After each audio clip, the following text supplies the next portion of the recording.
Bonjour, bienvenue à la première épisode de Fréquence Abondance. Fréquence Abondance, ça va être vraiment un podcast avec mes amis entrepreneurs qui sont abondants et ils vont vraiment expliquer comment ils se sont connectés à ce flow-là qui leur permettent d'être dans la meilleure résonance de l'abondance. Aujourd'hui, on a notre premier invité, Yann Raoul. Donc, il porte beaucoup de chapeaux, plusieurs chapeaux. Donc, il est courtier immobilier aussi actif. Oui. Il est aussi formateur, coach. Il est papa aussi d'une famille. Donc, il travaille aussi dans plusieurs autres projets qu'il va nous expliquer. Donc, il est courtier, représentant immobilier depuis une vingtaine d'années. Ça va faire 26 ans, là. 26 ans, ça ne te rajeunit pas. Non. Il vient de France. Il est allé... il est venu au Québec, ça fait une vingtaine d'années. Il est devenu courtier immobilier ici, dans le temps qu'on appelait agent immobilier. Et maintenant, il appartient à un nouveau programme aussi qui s'appelle Reflex. Ouais. Donc, d'immobilier de façon flexible. Donc, il mijote plusieurs projets. Puis, c'est assez intéressant de pouvoir connaître son parcours, de voir qui il est en ce moment et dans quoi il aspire pour vraiment se connecter de plus en plus vers son abondance à lui. Donc, bonjour Yann, merci d'être là pour être mon premier invité à ce fameux podcast qu'on va faire des milliers d'épisodes, j'espère. Commençons avec un. Commençons avec un. L'effet de boule de neige et l'effet cumulé, on n'a jamais idée, je crois, jusqu'où ça peut nous mener. Déjà, franchement, merci pour l'invitation. Et je suis honoré que tu m'aies choisi comme étant le premier. Justement, en plus, le titre de Fréquence Abondance. Fréquence, connexion, l'abondance, il y en a pour tout le monde. Ça, c'est vraiment des choses qui me parlent. Et je suis heureux de pouvoir partager avec toi aujourd'hui. Exact. Je suis vraiment content que tu es... ravi qu'on parle d'abondance parce que c'est pas un sujet qu'on discute régulièrement. On parle plus de succès, d'argent. On parle de vraiment plus des techniques, des stratégies, mais l'abondance, c'est une fréquence, c'est une émotion, c'est un flow. Ouais. Puis je veux voir comme maintenant, tu m'as partagé que tu es vraiment au bon endroit finalement. En ce moment, avec ton nouveau programme Reflex en tant que coach, formateur. Ouais. Mais pas que, c'est plus que ça. Ouais. Ouais, vraiment. Donc, je pense que tu es rendu à un niveau que tu es bien avec là où tu es, puis que je me demande, est-ce que tu es vraiment...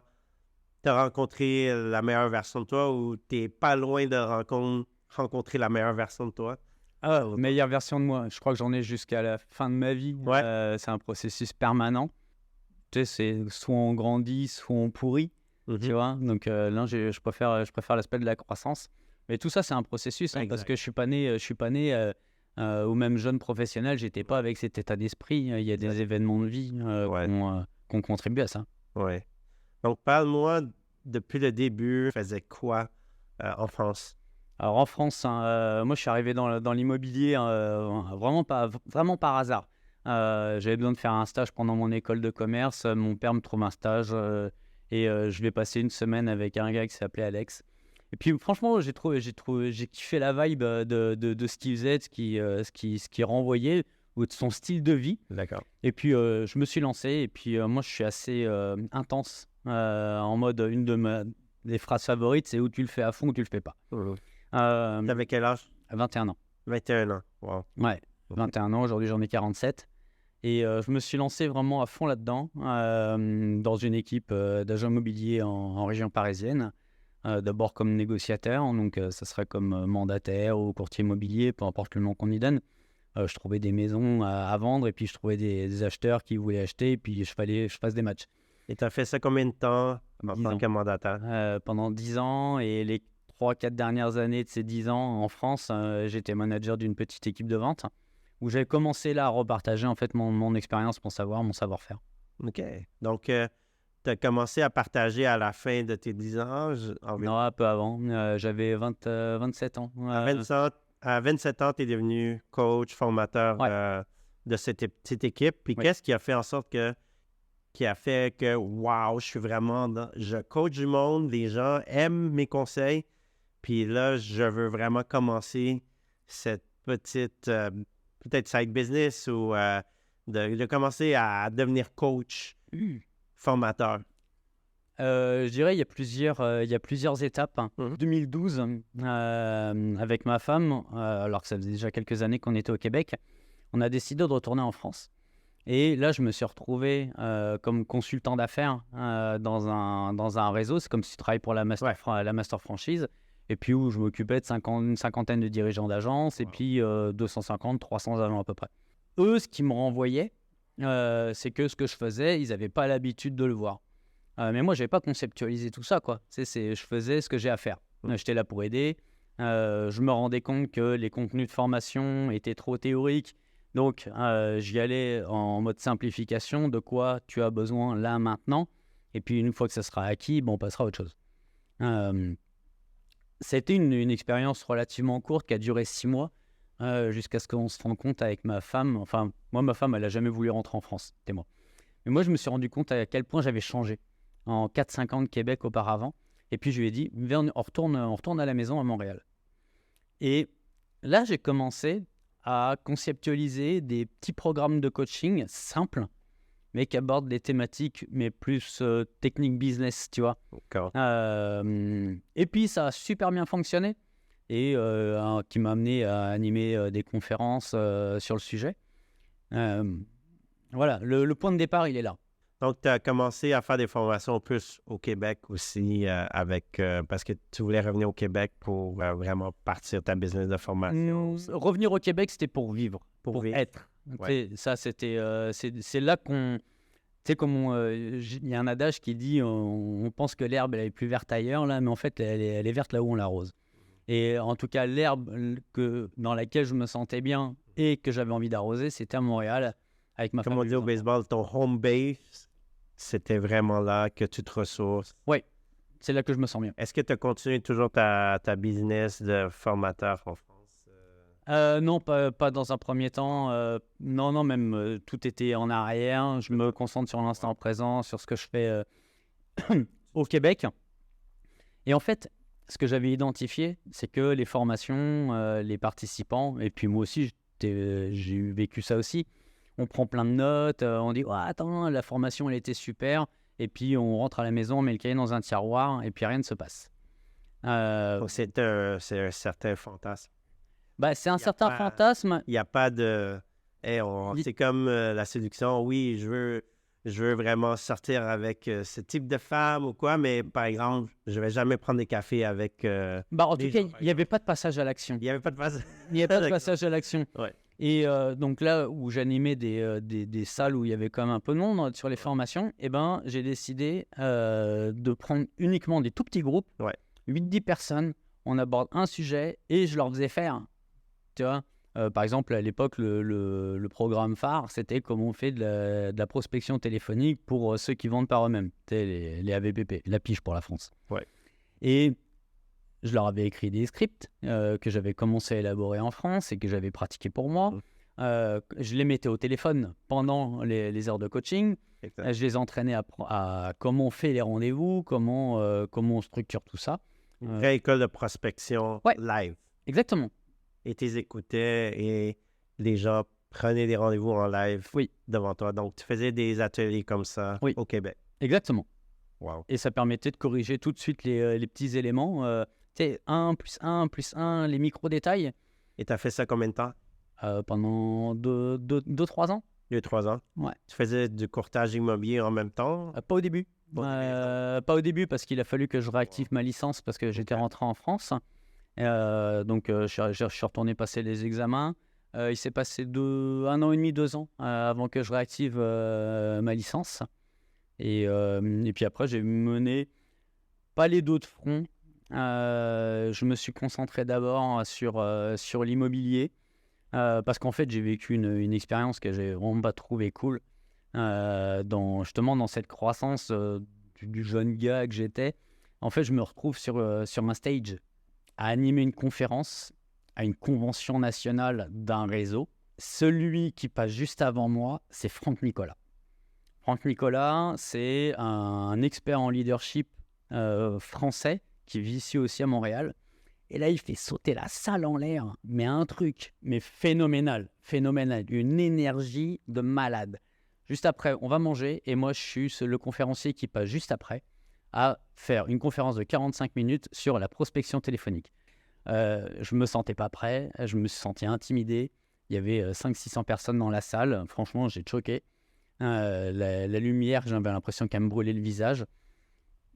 Et après, ça c'était en 2014. Je suis pas remonté sur un stage avant 2020. Wow. Par contre, en 2020, ça, on en parlera peut-être après, mais ça, c'était carrément un tournant.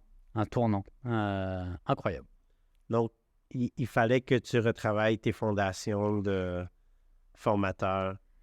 Donc, peut-être plus d'aller chercher de l'expérience pour être un meilleur vulgarisateur d'avoir les couilles de vraiment, comme parler de, comme on peut dire, devant des milliers de personnes. Tu sais. Mais en fait, d'avoir les guts d'y aller, là, j'avais pas vraiment peur.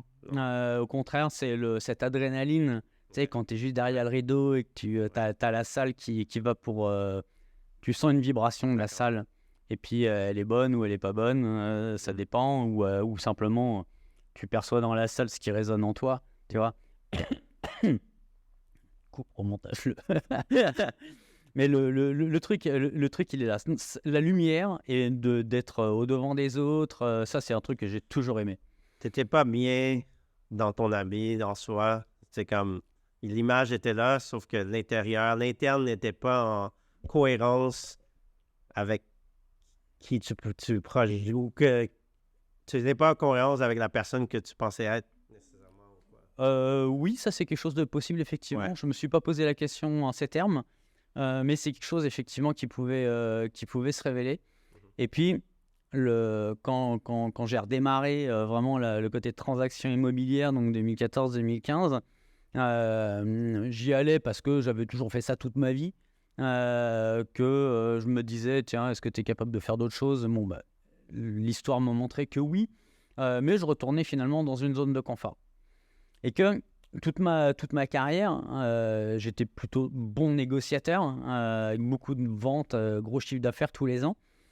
Mais qu'en 2016, moi, j'ai voulu grandir. Et c'est là que je me suis rendu compte. Alors, le chiffre d'affaires est au rendez-vous, mais je dépense plus que ce que je gagne. Donc, catégorie, t'es pas un gestionnaire. Donc, il y a eu une évolution de je suis un bon vendeur à je deviens un bon gestionnaire, qui a été une claque, parce que quand il se passe quand tu dépenses plus que ce que tu gagnes, à un moment donné, c'est la banque qui fait oh. Ouais. Donc, quasi banqueroute, en fait. Ouais. Donc, c'est sûr qu'il y a beaucoup de courtiers immobiliers qui ont fait la même erreur que toi, parce que la majorité des courtiers ou même des entrepreneurs sont des artistes. Oui. C'est des artistes qui sont très bons pour produire le résultat final, bâtir la connexion humaine. Oui. Cependant, quand c'est côté paperasse, côté gestion des chiffres, c'est quelque chose qu'il faut apprendre à devenir comme un CEO, puis de regarder plus en détail avec la personne qui s'occupe de tes finances et d'analyser ça plus en détail. Est-ce que je suis dans ma rentabilité en termes de pourcentage, qu'est-ce que j'investis et qu'est-ce que je garde? C'est clair. Est-ce que j'ai de l'argent pour réinvestir? Est-ce que j'achète une propriété par année pour créer la capitalisation puis la plus-value? C'est pas beaucoup de courtiers qui le font, de faire toute cette analyse-là et le réinvestissement.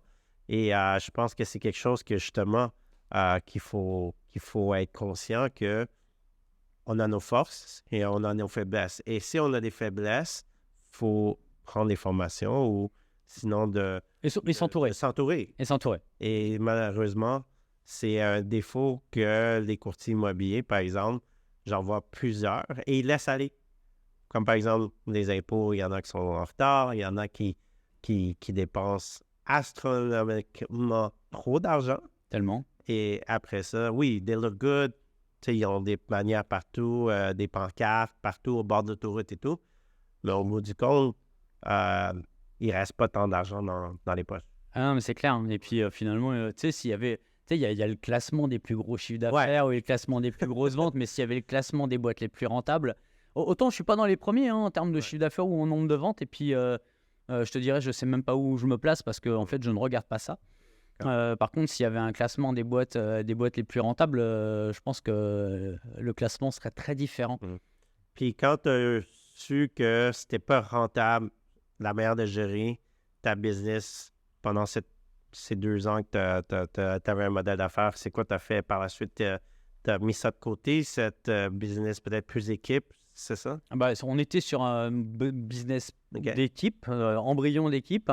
Orienté vraiment sur le 100% numérique. J'en ai tiré les enseignements avec la lourdeur des charges fixes, etc. D'un modèle assez historique, finalement, le même modèle d'entreprise que aurait pu avoir mon père ou mon grand-père. Tu sais, genre, tu as 4 murs, un toit, et puis des bureaux, et puis des grosses factures qui tombent tous les mois, des salariés. Et l'étape suivante, en fait, a été de devenir un gestionnaire, de devenir un CEO, de devenir un chef d'entreprise, de prendre ce costume de aussi celui qui gère. Tu vois, et donc j'ai appris ce que j'avais à apprendre entre 2016 et 2020, j'avais fait l'équivalent de 40 000 km, un tour du monde, 70 000 $ d'investis en formation, coaching pour apprendre, mettre en place, améliorer, parce que moi c'est comme ça que j'apprends. En fait, si tu me mets juste dans les livres, ça me parle, mais c'est pas comme ça que je l'internalise.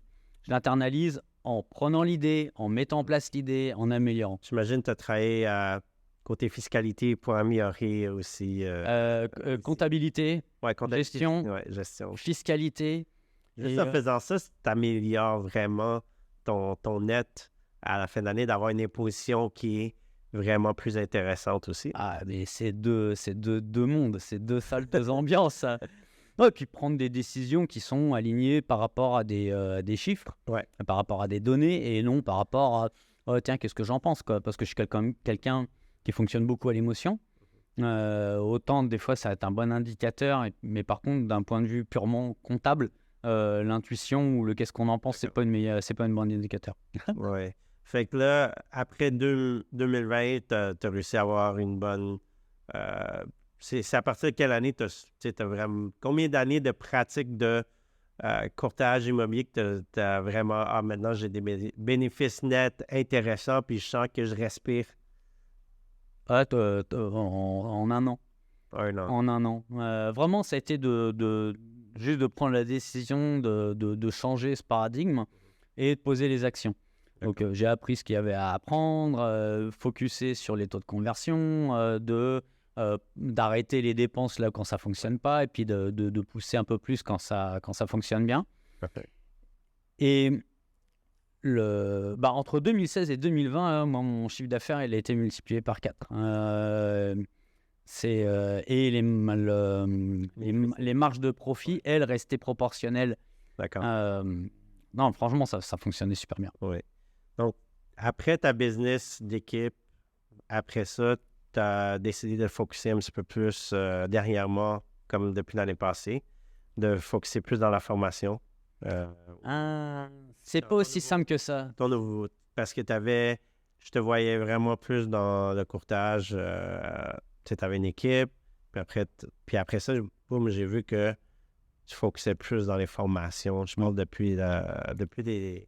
En fait, il y a eu un pivot. Il y a eu un pivot, déjà, gros feeling en janvier 2020. Je donnais une conférence en France. Et puis, je te rappelle que moi, l'expérience que j'avais eue, c'était celle de 2014 où c'est un flop. Et là, à la fin de la conférence, là, gros silence. Et d'un coup, il y a tout le monde qui se lève et qui applaudit et tout. Une vague, mais un standing ovation. Combien de personnes? Il y avait 300-400 personnes. Et ça, c'était une formation que tu as donnée ou tu étais conférencier? J'étais conférencier dans une convention nationale. C'est convention nationale d'une agence immobilière? D'un réseau. D'un réseau, wow. Ouais. OK. Et feeling de dingue. Et en sortant de cette convention, j'étais à l'aéroport pour rentrer à la maison. Et là, je monte un groupe sur Facebook pour pouvoir continuer à échanger. 3 mois plus tard, on est confiné. Donc là, on est le 13 mars 2020. Comment? Ouais, 2020. Ouais, 13 mars 2020. Et là, le truc, c'est que Je fais, OK, là, situation de crise, marché changeant, tu peux pas avoir plus changeant comme situation que ce qu'on a vécu en 2020. Et là, j'appelle un de mes potes en lui disant, tiens, on va donner telle formation en ligne pendant tout le délai du confinement et peut-être même plus. Et en fait, tous les vendredis, pendant 3 mois, on a donné des lives. Et il y avait 3, 4, 5, 6, 7, 800 personnes sur les lives. On était premiers surpris. Et là, il y a eu vraiment un pivot.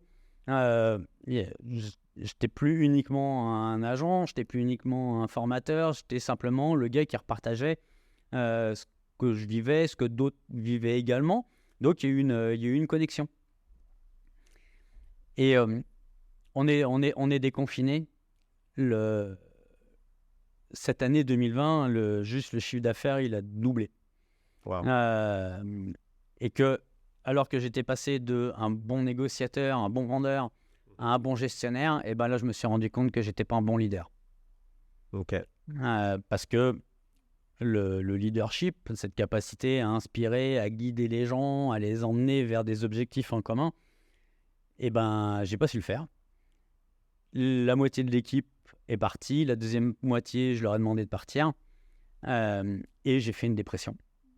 Donc, tu n'avais plus la passion de vraiment comme, OK, je me réinvente tout de suite, ou tu as vraiment mis ça de côté? Non, c'est pas mis de côté. J'ai subi cette croissance trop rapide. Ouais. Tu sais, parce qu'une crise, tu peux avoir une crise de pas assez de ventes, moi, c'est un problème. Ouais. Mais une crise de trop de ventes, c'est un problème aussi. Ouais. Victime un peu de ton succès. Ouais, victime d'un certain succès, d'un volume, et que les systèmes n'étaient pas opérationnels pour ce volume-là. Les personnes n'étaient pas aux bonnes places, tout n'était pas cadré de façon suffisamment claire.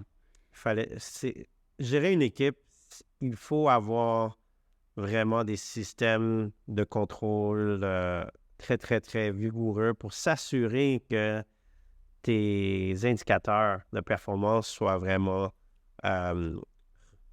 rejoints ils ont vraiment été atteints par les courtiers, parce que toi, tu as des objectifs mensuels aussi à payer. Et souvent, les courtiers immobiliers, une fois qu'ils font un chèque, 2 chèques, ils partent en vacances. C'est plus compliqué que ça. Il faut toujours avoir quelqu'un qui s'assure que toute l'équipe soit vraiment performante.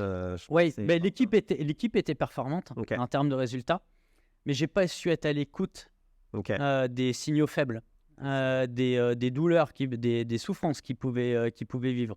J'arrivais pas à formuler de façon suffisamment claire ma vision, la mission de l'ensemble, la mission de chacun. Et puis, ça s'est transformé en mutinerie, le truc. Je me souviens de meeting là, mais juste lunaire. On se demande, mais qu'est-ce que je fous là? Et la fin d'année est arrivée, et puis le début d'année 2021 a commencé, pas du tout comme je l'imaginais. Alors que moi je suis quelqu'un de super actif avec une énergie débordante. J'ai pas pu un matin j'ai pas pu me lever, et ça a duré 6 mois. 6 mois. Et qu'est-ce qui a fait le déclic que tu es revenu vraiment avec le feu de la passion, puis puis maintenant tu es rendu une personne que beaucoup de courtiers regardent et te prend comme aspiration, tes conseils, tes stratégies. Qu'est-ce qui a fait en sorte que tu es sorti de ta dépression, puis tu es venu avec une mission claire et vraiment plein d'énergie maintenant? Parce que j'ai vu que tu fais du marathon aussi. J'ai vu que tu es en forme. Tu as perdu beaucoup de poids. Je remarquais ton visage t'a rajeuni. Je sais pas si on te l'a dit souvent, mais... mais c'est gentil. Je trouve que merci. Tu as l'air encore d'un gars dans la trentaine, même que... Tu fais ma journée. Tu vas sortir ton programme comme un reverse aging. Avec des champignons. Non, mais je pense que les choses qui t'ont arrivé t'ont permis de vraiment peut-être te réaligner, te recentrer vers qui tu veux être, qui tu es déjà. Qui je suis. Et en fait, le point de départ, là, c'est qu'on est de début 2021, là, qui je suis, bah, j'en ai aucune idée. Je suis en pilote automatique depuis des années et des années. Je sais que j'ai des valeurs, mais je ne suis pas capable de dire lesquelles. Que oui, je suis capable de faire sauter une salle en l'air et de communiquer, mais juste en one-on-one, et de communiquer, c'est avant tout écouter. J'y arrivais pas. Mais comment tu as fait pour t'écouter puis d'être vraiment conscient de c'est vraiment ça mon flow? Le silence. Quel moment tu as eu un silence? Tu es allé à une retraite? Et qu'est-ce que tu as fait? 6 mois de dépression, quand le moindre bruit t'éclate la tête. Donc, chez toi, 6 mois Ouais. à te recentrer. À me recentrer, à travailler sur qui je suis, qu'est-ce que je veux pas, à quoi j'aspire dans la vie. Tu faisais beaucoup de dessins, hein? J'ai vu ça, là. Ouais. Là, ouais. tu t'es recentré avec... comme les enfants, ils dessinent, ils colorent tout le temps. Je pense que c'est une très bonne... moi, c'est une thérapie. C'est une thérapie. Hein. Ouais, c'est, thérapie. je te dirais que je ne décide pas de dessiner. C'est à un moment donné, je suis avec un crayon dans la main et puis je suis en train de dessiner. Puis à un moment donné, c'est comme si je me réveille et le dessin, il est fini. C'est un canal pour moi. À chaque fois, il y a un message. D'accord. Mais moi, j'ai commencé à dessiner, c'était pendant le confinement. Et puis, j'ai dessiné un chat mon chat, mais qui ressemblait à rien. Et à partir du moment où j'ai lâché prise, et juste d'aller avec le flow, mon crayon, il a sorti des trucs. Mais il y en a qui disent, ça fait 10 ans, 20 ans que tu dessines. Non, j'ai commencé il y a 2 ans et demi. C'est incroyable qu'est-ce que tu as dessiné. Même moi, j'étais très, très surpris. Moi, j'adore. Je suis pas bien surpris. Hein? Donc, tu t'es vraiment recentré, vraiment groundé. Et, donc, Yann, est-ce que toi, tu bâtis ton modèle d'affaires alentour de la famille? Comment tu deals ça, famille avec business? Alors, en consacrant du temps aux priorités, clairement. Donc, première priorité dans ma famille, très égoïstement, là, c'est moi. Parce que si je suis pas bien, les autres autour de moi peuvent pas être bien. C'est la source de l'abondance. Donc, il faut que la source soit claire, propre et pour la partager à tout le monde. Tu souhaites au mieux. Tu sais, si tu es dans une humeur de merde, qu'est-ce que tu veux rendre les gens heureux, quoi. Tu vois, ça marche pas l'affaire. Donc, je consacre du temps pour moi entre la lecture, l'écriture, le dessin, je joue de la guitare, je vais courir. Je fais ce qui me rend heureux. D'accord. Je consacre du temps à ma femme et mes enfants. Je fais des activités avec eux. Quand j'emmène mon fils au soccer, le téléphone, il reste à la maison. Tu sais, je suis vraiment là. Tu es vraiment présent pour eux, 100% intègre dans le temps que tu consacres à eux. D'être là, c'est 100%. Pas, parce qu'on peut être très fort aussi là, pour être physiquement là, mais dans notre tête, on est dans une bulle à penser à 1 million de trucs. Puis finalement, on n'est pas là. Et puis, c'est comme dans notre tête, s'il y avait une... C'est notre maladie, ça, nous, les courtiers. C'est l'enfer. On se fait attaquer de partout. Là. Un SMS ici, une notification par là. Ouais, mais on peut avoir 0 produit électronique et puis être quand même pas là. T'es là, mais tu penses à autre chose. Donc, vraiment, d'être avec la famille. Et donc là, je parlais des priorités. Pour mon business, c'est la même chose. Je peux pas tout faire. Très clairement. Et aujourd'hui, en fait, l'ensemble des choses partent de différents éléments. Le premier élément, c'est qui sont mes clients et puis avec qui j'aime être. C'est des expatriés français qui viennent s'installer à Montréal et puis après peuvent bouger. Donc ça, c'est ton modèle d'affaires actuel, là. Un des éléments. Mais tu vas comprendre, c'est que... De toute façon, il y a plein de mes clients qui ne comprennent pas ce que je fais, il y a plein d'agents qui ne comprennent pas ce que je fais, il y a plusieurs sphères qui sont interconnectées, en fait. Il y a les clients. Pour arriver à servir tout ce monde-là, je ne peux pas le faire tout seul. Exact. Et puis, j'ai plus envie de le faire tout seul. Parce que pour moi, franchement, quand j'ai lu La semaine des 4 heures de Tim Ferriss, je fais trop cool. Donc, ta vie idéale, c'est de la faire de cette façon qui va vraiment plus manifester ta vie idéale que tu as choisie actuellement. Parce que tu ne veux plus être sur la route, tu ne veux plus aller ouvrir des portes, des trucs comme ça. Là. Je veux avoir le temps de choisir le temps que je consacre pour moi, pour ma famille et aussi pour le business. Et ta santé mentale. Ça fait partie, le corps, l'esprit, les deux sont indissociables. Mais donc d'un côté, vraiment la clientèle cible. Pour les servir, j'ai besoin d'agents. D'accord ? Et les agents, pour pouvoir les attirer et qu'ils puissent servir les clients que j'ai, moi, de façon professionnelle, intègre, orientée vraiment sur l'expérience client, il faut que je les forme. Donc moi, j'ai 2 jobs. Trouver ces expatriés et former, coacher les agents. Au milieu, là, il y a simplement un réseau de référence. D'accord. Mon modèle d'affaires, de la façon la plus simple, il est là. Après, ça a pris de l'ampleur. Je ne l'ai pas vu venir, le truc. Mais ça a pris de l'ampleur. Et qu'aujourd'hui, là, tu sais, au sens propre d'une équipe, comme on pourrait l'entendre, tu sais, où tu as un team leader et puis des gens autour qui viennent travailler avec lui. Moi, toutes les personnes avec lesquelles je travaille sont toutes dans des agences différentes. Et je travaille avec eux uniquement pour qui ils sont. D'accord. Toi, t'es comme l'avion entre... un trait d'union. Un trait d'union. Les expats, mais c'est comme l'avion immobilier. Là. Tu veux te rendre à cette destination. Il y a l'équipe, justement, ceux qui conduisent l'avion. Mais toi, tu es la airline. Puis il y a des gens qui vont vraiment être là pour servir. Exactement. En fait, gens aller à la destination. Je constitue des réseaux d'expats, réseaux d'agents. Et puis, je les fais se rejoindre. Et que on va créer ta prochaine formation jet privé. Jet privé. Et puis, et puis c'est là que c'est important de prendre de temps pour soi parce que sinon on peut vite faire jet lag. Mais le truc, il est là. Et en fait, mon focus de tous les jours, il est comment je fais pour rendre ces agents-là encore meilleurs. Pourquoi ? Parce que j'ai besoin d'eux pour pouvoir servir les clients, mais il se trouve en fait que c'est ces agents-là qui m'amènent ces clients-là. D'accord. En fait, parce que les Français qui viennent s'installer en Amérique du Nord, à un moment donné, ils peuvent retourner en France.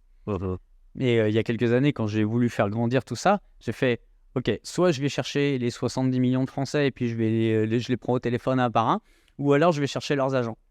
Et en fait, j'ai misé sur les agents, sur des professionnels pour qu'ils puissent devenir encore plus compétents, qu'ils puissent vivre décemment de leur entreprise. Donc, tu as combien de représentants immobiliers en France qui te réfèrent la business? Tu as un réseau de combien de... Le réseau, il y en a peut-être une cinquantaine, à peu près. Cinquantaine. Et puis, après, c'est toujours les mêmes lots. Hein. Tu en as 20% qui t'en amènent. Dans ce 20%, puis tu as 4-5 apporteurs d'affaires de compétition. Wow. Donc, et au Québec, tu as combien de personnes qui dessertent?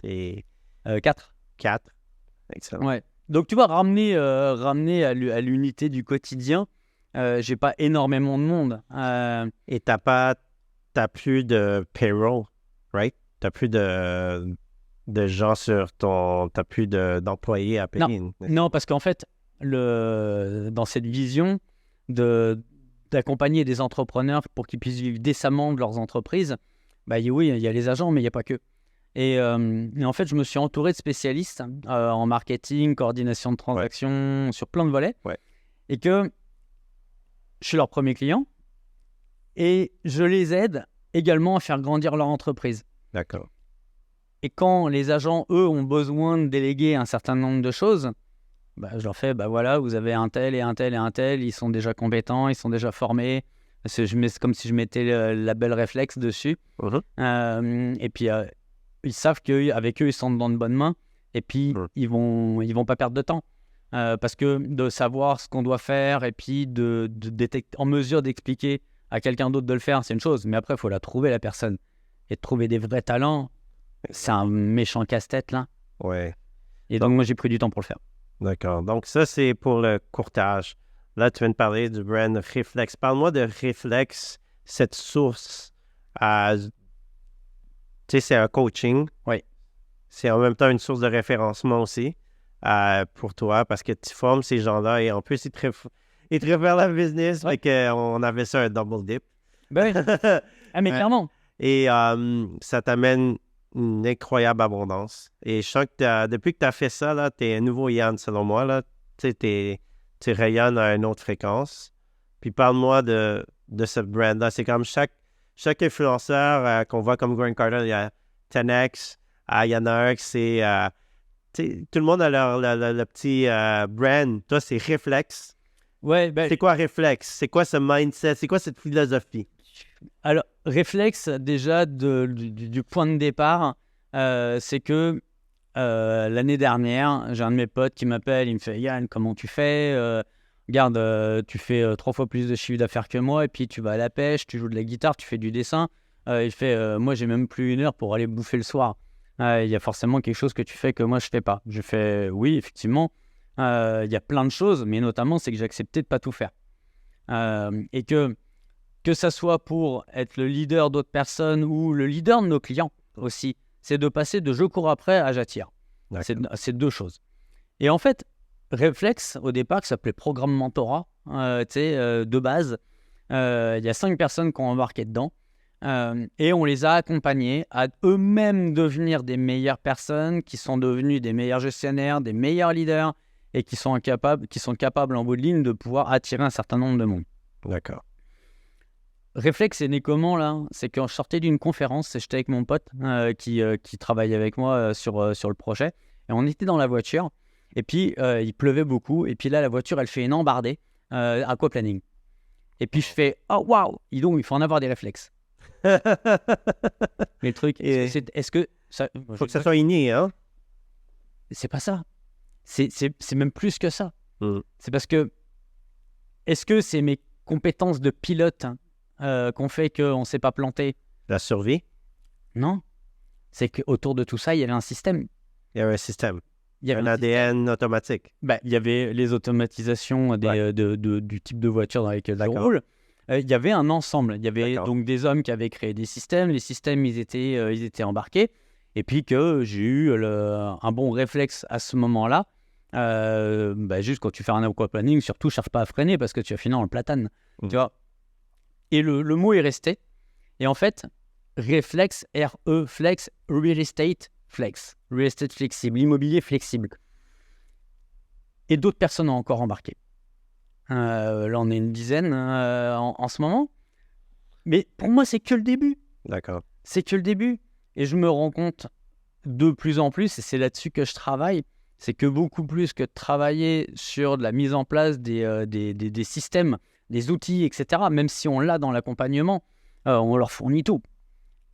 Mais c'est comment on les fait passer de « je veux tout contrôler » à « je suis en mesure de déléguer et de façon claire, limpide, stratégique à des personnes meilleures que moi et qu'ensemble on puisse arriver à un but ».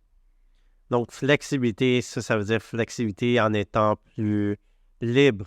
Oui. En étant... Liberté, pour moi, dans mon discours interne, revient en permanence. Faut que je sois libre.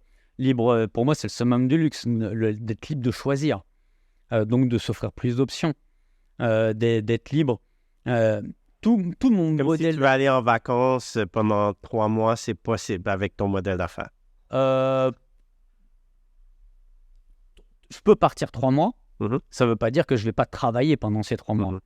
Mais l'idée, c'est qu'aujourd'hui, moi, je suis en mesure de décorréler complètement ma position GPS. Je n'ai pas besoin d'être là pour tout faire. D'accord. Parce que quand on prend cet ensemble, moi, mes sources d'inspiration, en fait, c'est les modèles des startups de la Silicon Valley. Parfait. Et que dans tous ces modèles-là, il y a l'élément, c'est du numérique. Mais nous, à un moment donné, il faut bien qu'on aille rencontrer des gens ou au moins qu'on leur parle et qu'on aille visiter des maisons. Ouais. J'ai des gens avec moi qui viennent visiter les maisons. Je leur fournis la business en amont et ils peuvent se trouver la leur. Et de les libérer aussi sur l'aspect administratif, coordination. Ils ne s'en occupent pas. D'accord. Et moi, je fais juste accompagner ces entrepreneurs de façon à intervalles réguliers. Toutes les semaines, on a des échanges pour voir qu'est-ce qui a bien fonctionné, qu'est-ce qui a moins bien fonctionné, où est-ce qu'on en est par rapport au goal, et puis de s'améliorer. Et financièrement, les gens qui prennent ta formation, est-ce qu'ils sont plus légers financièrement, vu qu'on parle de liberté? J'imagine qu'il y a... tu prônes beaucoup d'être libre de façon financièrement aussi. Sans parler des chiffres, hein, mais tu vois, par exemple, j'ai pas de contrat sur 1 an. L'accompagnement, il est sur 6 mois. D'accord. Tu peux rester, tu peux quitter quand tu veux. Parfait. Simplement, parce que moi, j'ai conceptualisé le truc pour que ça soit 6 mois. Au bout de 6 mois, tu peux quitter le programme si tu en as envie, mais tu as quand même accès à tout. À toutes les mises à jour de la plateforme, etc., les groupes, hein, les groupes d'échange qu'on a constitués. Que plutôt que de sortir un gros montant d'un coup, j'ai tout mensualisé pour eux, qui est beaucoup plus digeste, beaucoup plus flexible, parce que c'est plus facile de sortir 5, 600 ou 1000 dollars dans un mois que de sortir 4, 5, 6 000 d'une fois. Tu vois vraiment la flexibilité de vouloir rester ou de vouloir partir, flexibilité financière, et que derrière, on leur offre un nombre d'outils incroyables et on leur fournit aussi des experts en marketing, en technologie, pour les accompagner, pour qu'ils fassent à leur place, tu vois. Ouais, au lieu d'être un chef qui est artisan, qui est capable d'essayer de faire tout faire avec un petit restaurant, ben il y a différents prestataires qui peuvent leur aider pour impacter plus de gens. Oui, exactement. Mais la métamorphose chez ces personnes avec qui je suis dans cette aventure, dans ce mouvement, hein, parce que c'est un mouvement réflexe, mais où j'ai cet exemple de ce gars-là en tête, un workaholic de compétition, debout 4-5 heures du matin, et puis qui se couche à 23 heures, 0 vacances, un week-end, je pense qu'il a dû les regarder dans le dictionnaire pour savoir à quoi ça ressemblait, et qui a mis en place, juste l'année dernière, dans un intervalle de 6 mois, ce que je lui ai proposé, il a joué le jeu à all-in. Wow. Il n'a pas travaillé un seul week-end depuis le mois de janvier. Il se prend 1 semaine de vacances toutes les 6 à 8 semaines et il a augmenté son chiffre d'affaires encore sur le début de l'année. Et puis depuis le début de l'année, on s'entend, c'est comme pas... le marché de l'immobilier, l'économie, elle a quand même vraiment changé. Et lui bénéficie d'une croissance incroyable au travers de ça. Il vit. Je comprends. C'est vraiment intéressant, qu'est-ce que tu dis. C'est comme... T'as le corps pour conduire une F1, sauf que tu ne vas jamais au pit stop. Tu fais juste continuer. Donc, t'es pas là pour changer tes pneus ou ton huile ou whatever. Tu es tout le temps en production, il n'y a pas de pause. Mais tu vois, pour moi, le truc le plus important, là, c'est que si on veut grandir nous-mêmes, grandir nos entreprises ou parcourir un marathon, le dénominateur commun qu'il y a dans tout ça, c'est le repos. Et qu'en fait, on ne se repose jamais. Toi, tu dors combien d'heures par... 8 heures. D'accord. 8 heures par nuit. Wow. 8 heures. Ouais. Parce que la moyenne des gens, des entrepreneurs, là, on voit beaucoup de gens qui font beaucoup de... des influenceurs, ils dorment comme, 5 heures, 6 heures, gros maximum, mais 8 heures, c'est très, très bon. Et je faisais pas ça avant d'avoir pris un coach en course à pied. Il a dit, si tu veux pouvoir régénérer ton corps, bien sûr, ça passe par l'alimentation, l'hydratation, mais le sommeil. C'est que, comme pour nos entreprises, si tu veux pouvoir savoir l'orientation, quoi améliorer, à un moment donné, tu t'arrêtes. Au lieu de travailler dans ton business, tu travailles sur ton business et tu prends le temps d'analyser qu'est-ce qui a été bien fait, qu'est-ce qui a été moins bien fait, c'est quoi le plan pour la semaine prochaine, d'arriver à planifier. Mais il faut laisser déposer tout ça dans notre tête. Et le silence. Le silence amène une plus grande quiétude. On prend des meilleures décisions quand on est reposé.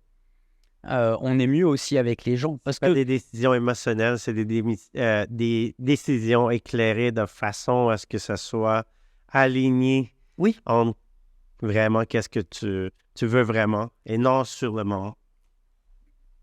Très clairement. Et que de toutes les façons, que ce soit de tout ce dont on parle là depuis 1 heure, c'est juste à propos des gens. C'est à propos de nous-mêmes, c'est à propos des aspirations des autres. Il faut arriver simplement à mieux connecter, à être en meilleure harmonie avec eux, d'arriver à les comprendre. Mais au-delà d'un test disque, c'est qui ils sont vraiment. Et qu'à partir de ce moment où tu as cette vraie relation, en fait, il faut y aller beaucoup plus deep dans la relation, d'être à l'écoute plutôt que de parler, et d'être engagé avec eux, de leur montrer qu'ils sont importants pour nous. D'accord. Et pour être bien avec les autres, il faut d'abord que tu sois bien avec toi-même. Enfin, je vois pas. Il y a certainement d'autres façons parce que je ne refais que repartager ce que moi j'ai vécu. Il y en a d'autres qui ont d'autres solutions, mais s'il y a un truc que les gens qui nous écoutent trouvent intéressant, prenez-le, un cadeau, hein, et puis mettez-le en place. Et puis si vous aimez pas, faites autre chose.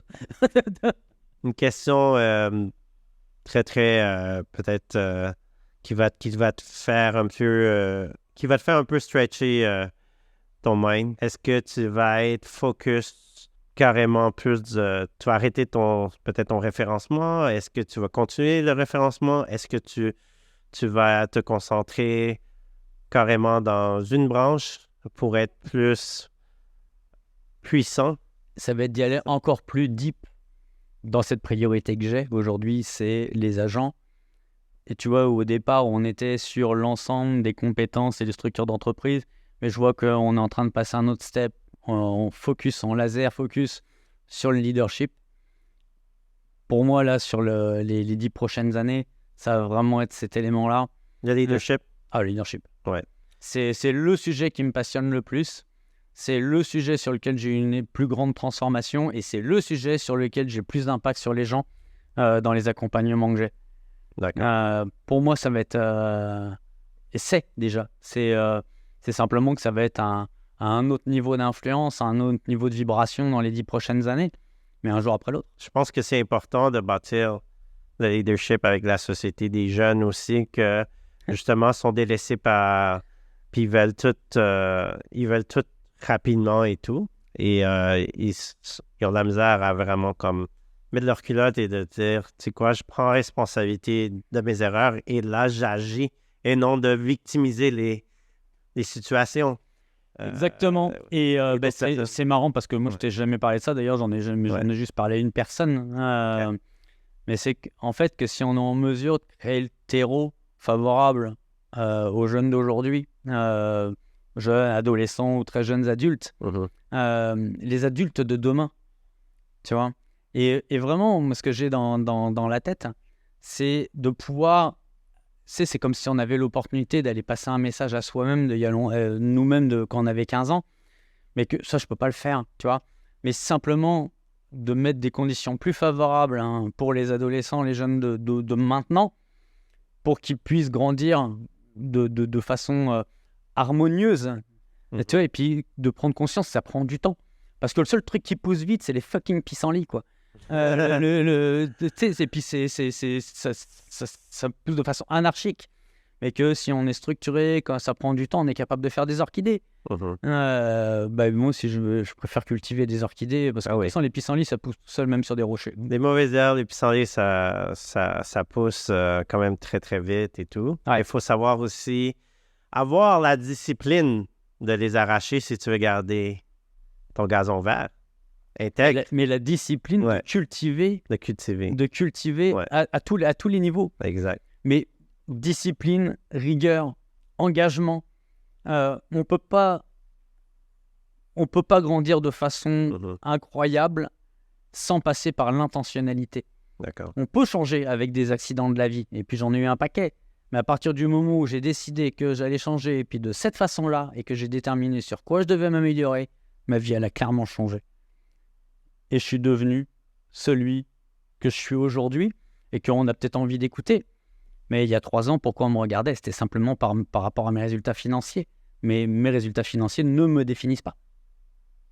Bon, c'est vraiment qui que tu es à l'interne, qui que tu vas pouvoir inspirer, puis d'aider, contribuer, impacter. Surtout que tu as la mission de vouloir aider justement ces jeunes, ces jeunes-là, peut-être tu vas te revoir dans ça. Yann, par exemple, à 16 ans, 19 ans, 20 ans, c'est là que beaucoup de choses se passent et il faut bâtir ces fondations-là. Bien sûr. Il faut avoir des bons mentors comme qui va être là. Imagine, tu aurais rencontré un Yann Raoul qui te prend par la main et qui te dit, regarde, fais attention dans ça, dépense pas trop, sois flexible pour passer du temps avec toi-même et ta famille. C'est d'avoir un Yann Raoul qui va vraiment inspirer la jeune génération à devenir des gens plus sains, en santé, des gens qui prennent soin de soi et non juste de faire de l'argent. mais de aussi vivre une vie qui est saine et de façon à ce qu'on prend soin des gens autour de nous. Très clairement, très clairement. Et encore, c'est le message même que je martelais à dose homéopathique à mes enfants, mais il revient tout le temps. C'est détermine ce que tu aimes, dans quoi tu es bon, fais-en un talent. Et à partir de là, oui, il y a besoin d'une structure, parce que dire, tiens, je vais miser sur mes talents, ok, bah déjà, il faut les identifier. Mais tout ça, c'est un processus. Mais comme le disait Einstein, là, si tu évalues un poisson rouge à grimper un arbre, tu vas le faire juste passer pour un con. Et pour les êtres humains, c'est pareil. Donc, quel est notre talent, force naturelle, et puis comment on en fait un super pouvoir? C'est ma croyance, c'est le chemin que j'ai emprunté, et ça change la vie. Franchement, ça change la vie.